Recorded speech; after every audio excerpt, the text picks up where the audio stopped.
This time of year is full of joy and wonder and magic for some people, with the lights, the songs, the presents.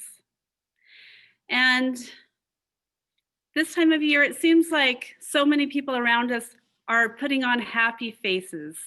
And for some people, this is a genuinely wonderful time of year. And for some people, this time of year is not so happy.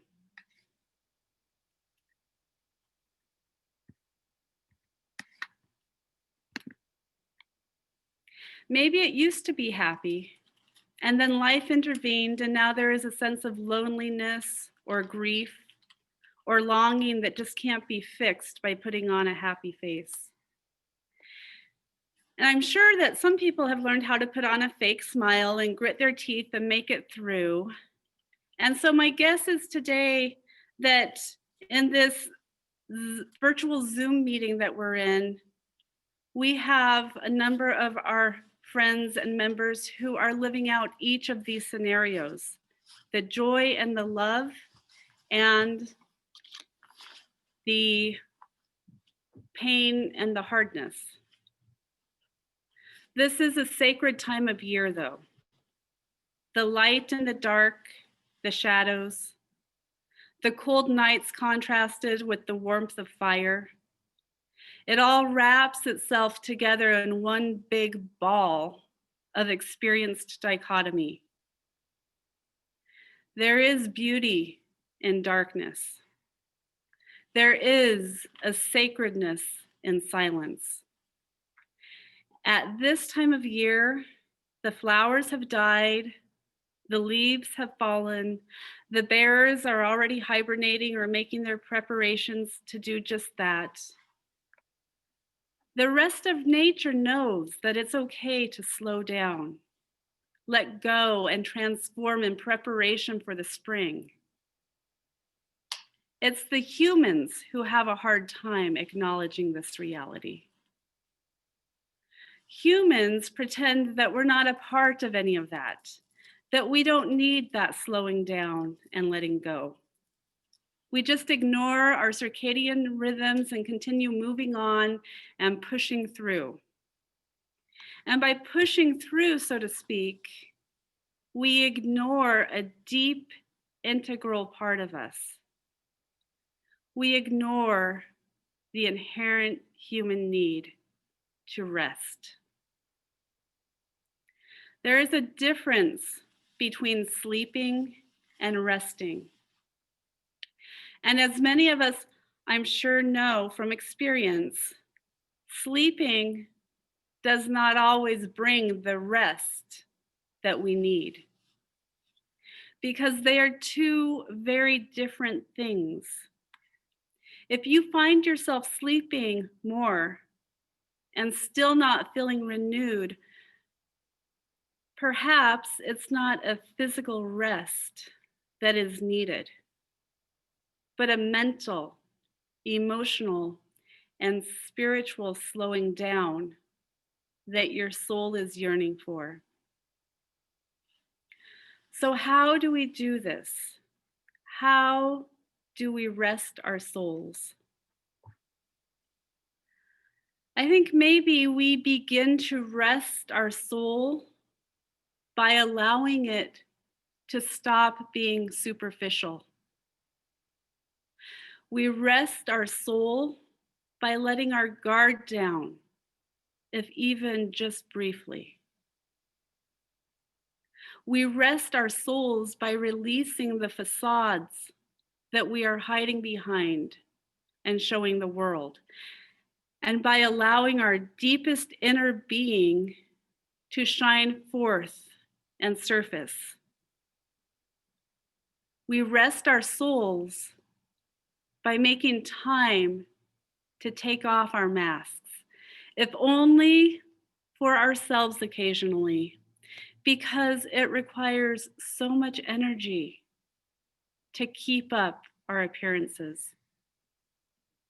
It takes so much mental and emotional energy to hide who we really are deep inside. And sometimes we hide ourselves so deeply that we forget who we are and wonder where that little divine spark went. And then the hiding place becomes permanent. And then we get lost. And then we get exhausted. And as a result, we stop looking for that little pilot light inside of us altogether. Sometimes we fear that if we let our guard down, if only for a moment, the tears will come flooding in. And if we allow ourselves to feel what we are so deeply pushing down and the tears start, they will never stop. And so we just don't go there. But I'm here to say, I've never met a person who started crying and never stopped.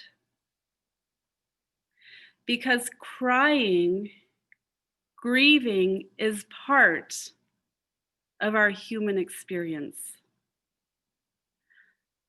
But so is loving and laughing and smiling again.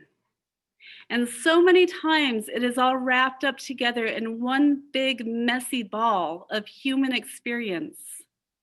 Hence the phrase, laughing through our tears. So slowing down, turning it all off, listening to that still inner voice is how we rest. The darkness serves a purpose. The silence serves a purpose.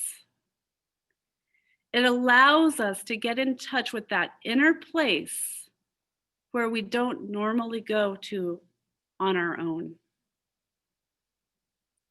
But it is that dark inner place that has become a stranger to us that is so important that we begin to get to know again. Because that's the place where we find our humanity. That place reminds us that we're real. It reminds us that we're alive. And we can't live our entire lives on the surface of who we are meant to be, because that only creates a shell of a life. The youngest cat friend in the Jones household, in her exuberant joy this morning, did a flying acrobatic leap right for the Christmas tree. And it all went crashing down. And in the midst of the glass shards and the broken ornaments and the downed tree was a kitten who had found a ball of yarn. And all was well with the world, because what can possibly be wrong if you are a little kitty cat and in the chaos of the world crashing down around you, you come up with a ball of yarn? There is truly no greater joy, because life is all encompassing. It just is. And we run into problems when we try to pretend it should all be kittens and puppy dogs. But we also run into problems when we only see the downed Christmas tree and the shards of glass. And while those shards may cut us, they also glitter and reflect the light in beautiful ways. About a year ago, Ernie sent a little reading to me about kintsugi. I don't know if I'm pronouncing that right, but what he sent to me was this little reading that said, if a piece of pottery or ceramics has a crack, a repair can be made. The artist fills the crack with material that includes gold, silver, or platinum dust. And as a result, the repaired piece is worth far more than the original. This is termed kintsugi in Japanese. Some therapists have taken note of this and adapted it to the people with cracks or who are broken by trauma. This is all well and good, but kintsugi requires more. The individual can be a more complete person than before the trauma. There should be some personal gold, silver, or platinum from the process. And I don't know who gets the credit for that quote, but those are very wise words. I remember last year I was doing a chaplaincy class teaching, and the woman who I lead the class with shared with us what this time of year means to her. And I shared this story with all of you last year. But she was telling us that she loves the holidays and the traditions. And she talked about how every year she and her children, who are now adults, sit together and cut out snowflakes for their Christmas tree. And she makes each one of her kids an ornament every year. And there is such joy and love and beauty in her tradition. And she loves this time of year. And 20 years ago, her beloved 12-year-old stepson died on December 6th. And 4 years ago this week, her 28-year-old daughter, who was diagnosed with a brain cancer, was diagnosed this time in December and was gone by February. And this is her favorite time of year.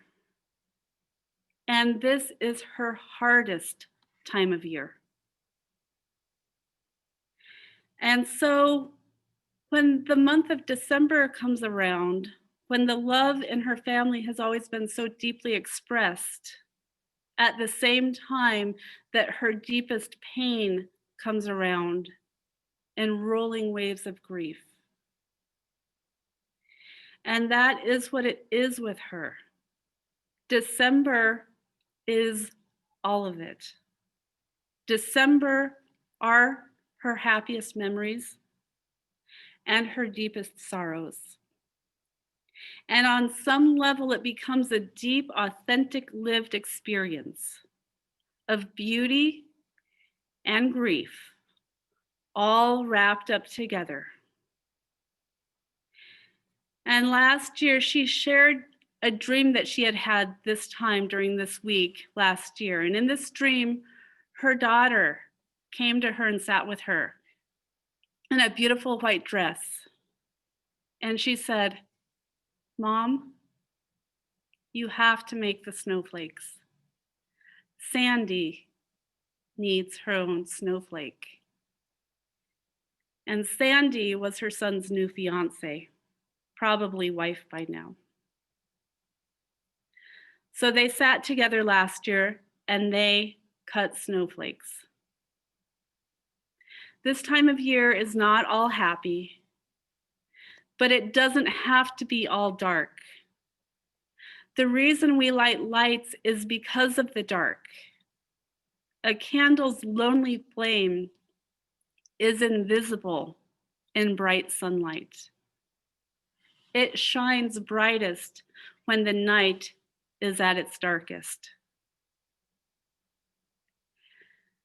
And so I tell this story and remind us of all of this today, not to make us all sad, but to help us acknowledge that many of us, especially coming off of this year of COVID and the grief and the loss of so many things, so many of us are raw right now and at this time of year in general.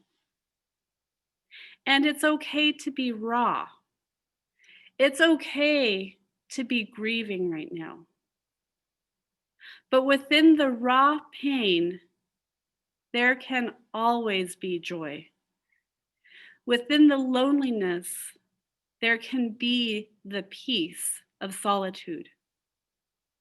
within the regret, there can be hope for new beginnings. Because within the darkness, there is always light. And now, as we sing Spirit of Life together, I invite us to send our love and light to ourselves, to our neighbors, and to the world.